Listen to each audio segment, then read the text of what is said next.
The ground stops that temporarily halted some flights into Houston's airports have since cleared, but the ripple effects of this government shutdown are far from over. So right now, millions of Texans who rely on SNAP benefits could be the next to feel the impact. KHU11's Yulissa Garza live in the newsroom with that part of the story. So what is the state saying to those families this morning? Hey, good morning, Jacob and Alona. Well, SNAP benefits are really a lifeline for more than 3.5 million Texans. But now the state says if the government shutdown doesn't end by October 27th, those benefits won't be available next month. And that could leave families having to choose between paying bills or even buying groceries. Now, SNAP, or the Supplemental Nutrition Assistance Program, is federally funded but managed here in Texas by the state's Health and Human Services Commission.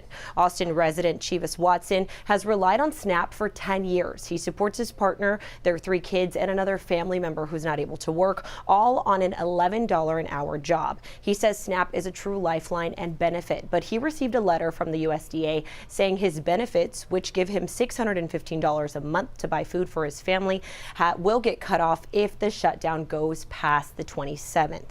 And in Central Texas, the food bank there says it's already seen a 35% increase since the shutdown started, and they're spending over $1 million a month to keep shelves stocked. And if you remember, when the Houston Food Bank joined us on our extended morning newscast on KHU11+, President Brian Green said demand would likely rise if a shutdown lasted several weeks. Well, we're now in week 3, and today the Senate is set to vote for a 12th time to try to end this stalemate. Of course, we'll be tracking what happens in Washington and what it means for Texas families all morning long. Live in the newsroom, Yulissa Garza, KHOU 11 News.